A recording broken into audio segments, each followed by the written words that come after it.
Olá, irmãos. Paz do Senhor a todos.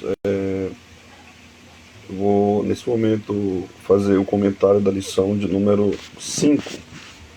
A lição de número 5 trabalha a missão da Igreja de Cristo, 24. O texto áureo se encontra em Atos, capítulo 2, versículo número 42. Qual é o diferencial desse comentário, dessa lição? É que eu vou analisar principalmente o texto, em vez de analisar só o conteúdo da lição, os tópicos da lição, analisar o texto bíblico em si.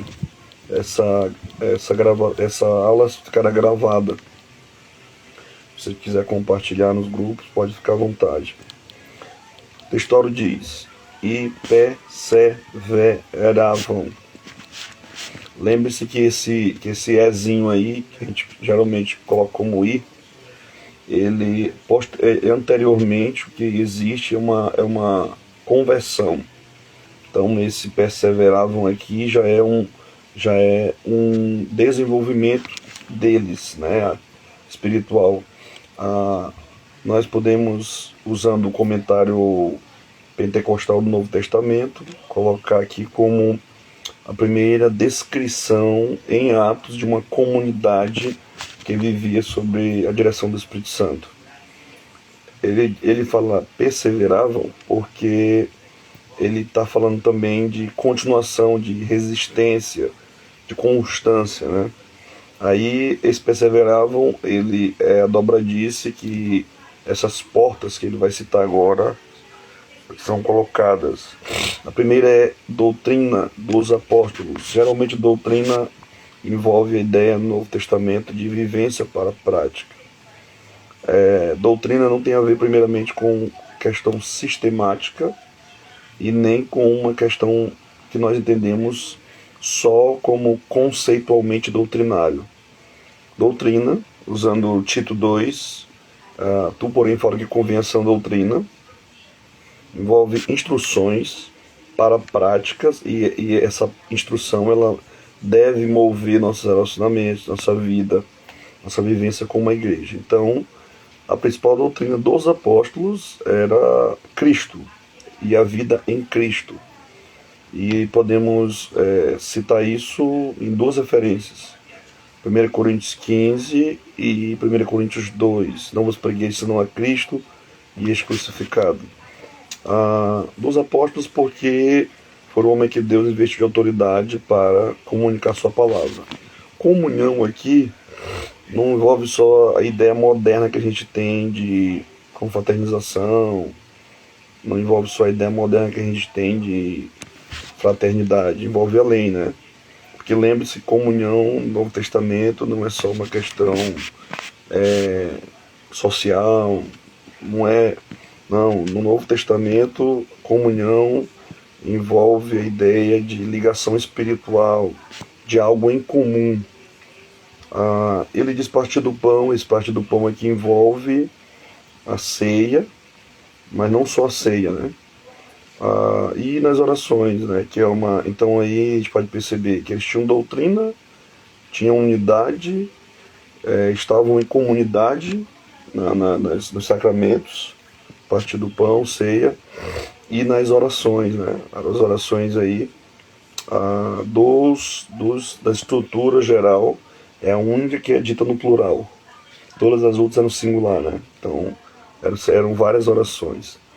O comentário da lição tira essa ideia de sal fora de saleiro, já de um pensador bem antigo que cita isso, né? Se eu não estou enganado, é um puritano, não lembro bem, essa ideia de sal fora de saleiro. Mas a ideia da verdade principal é um papel negativo da igreja de preservação de valores através das boas obras e um papel positivo, que é através da luz. Tá bom? Então ele vai citar aí algumas características já: a igreja adora, a igreja discipula e testemunha das insondáveis riquezas de Cristo. Fora de saleiro porque a igreja, às vezes, ela se isola muito, né, nessa cultura. Depois vem o texto bíblico, que é o texto que eu quero fazer análise com vocês mais do que a própria revista. Quando eu falo mais é porque eu não vou me prender tanto aos pontos da lição. E quando eu for fazer, vai ser para fazer aplicação. O que existe de tema importante entre esses dois textos aí? O primeiro texto está em Marcos, 16, do 14 até o 20, é a grande comissão, e Atos 2 é a vivência já do discipulado, da santidade, conforme Deus deseja. Vamos então para Marcos, capítulo de número 16, versículo número 14, que diz, Marcos 16, 14 diz: finalmente apareceu os 11, estando eles assentados juntamente, e lançou-lhe em rosto a sua incredulidade e dureza de coração, por não haverem crido nos que tinham visto já ressuscitado. E disse-lhes: ide por todo o mundo, pregai o evangelho a toda criatura. Quem crer e for batizado será salvo. Quem não crer será condenado. E estes sinais seguirão os que creem. Em meu nome expulsarão demônios, falarão novas línguas, e pegarão as serpentes. E se beber alguma coisa mortífera, não lhes fará dano algum. Imporão as mãos sobre os enfermos e os curarão.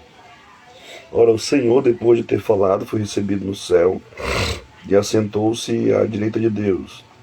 E eles, tendo partido, pregaram por todas as partes, cooperando com eles o Senhor e confirmando a palavra com sinais que se seguiam. Tá bom? Duas palavras-chave aqui nesse texto.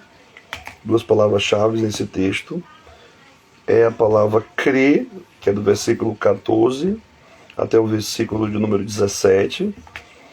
E do versículo 18 até o versículo 20, a segunda palavra-chave é a palavra sinais. Lembrando que crer, geralmente pisteio no original, envolve a ideia de confiança no testemunho.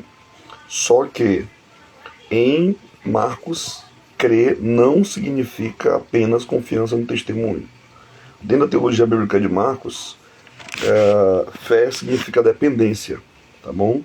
Dependência. E no versículo 14 ele já mostra onde nasce a fé e a incredulidade. Porque ele lançou no rosto a sua incredulidade e dureza de coração. Aí ele diz: porque não haverem crido no que tinham visto já ressuscitado. Então já há uma aplicação no versículo 14, qual é? Devemos crer no que Deus diz. Devemos crer no que Deus diz e fugir da incredulidade.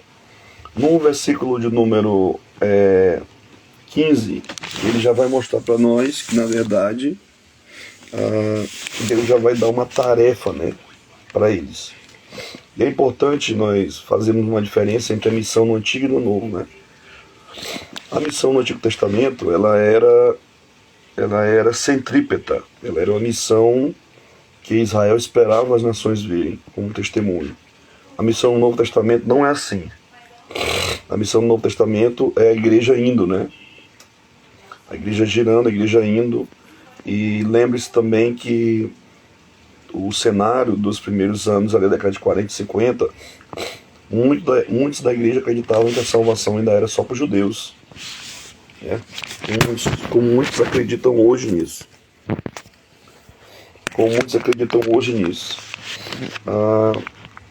Mas, na verdade, Marcos vai terminar mostrando que a salvação é para o mundo inteiro. Por isso que ele vai universalizar. Então, lá no versículo de número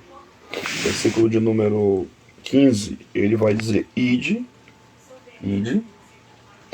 Aí ele vai dizer para onde, né? Por todo mundo. Aqui é a universalização da mensagem, que antes era particular, judaica. Aí pregar geralmente envolve proclamação pública. E isso tem uma aplicação importante, porque o evangelho não deve só ser vivido, como alguns vão defender, mas proclamado, e isso de forma pública. E ele vai citar aí o Evangelion. Lembre-se que Marcos começa com o Evangelion e termina com o Evangelion. O Evangelho não é só boas novas, são as boas novas do Rei Jesus. E é interessante, quando eu fui pesquisar a ideia de pregar, envolve a ideia de arauto. O que isso quer dizer? Que quando Jesus manda eles pregar, ele na verdade está agora convocando o seu exército como um rei, para agora eles proclamarem. A arma deles é a palavra. E eles são arautos para falar o que o rei falou. A boa notícia que o rei falou. Em Mateus 10 e em Mateus 4. Né?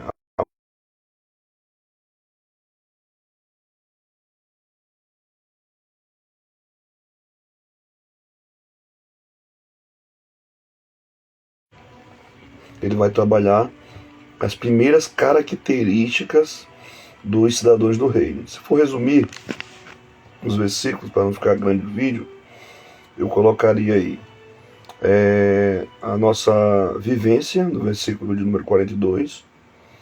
No versículo 43, a nossa espiritualidade, que envolve uma espiritualidade carismática com sinais. No versículo de número 44, a ideia de comunhão está presente de forma bem forte. E no versículo 45, ele vai mostrar como eles lidavam com os bens, né? A igreja primitiva não era avarenta. Lembrando que 45 não é uma ordem, né? Não é uma ordem. O que houve foi uma necessidade e a igreja supriu, né? O 46 ele repete a ideia de perseverança, só que agora em unidade, mostrando que eles tinham uma vivência, né? No versículo 46, se vocês aí que quiserem tirar aplicações, podem anotar as aplicações. Aplicação do versículo de número 42. Precisamos valorizar a doutrina. Doutrina que não é uso e costume, mas a doutrina bíblica. Precisamos valorizar a comunhão e uma vida de oração. Versículo 43. Precisamos experimentar uma vida de santidade, mas também uma vida de milagres.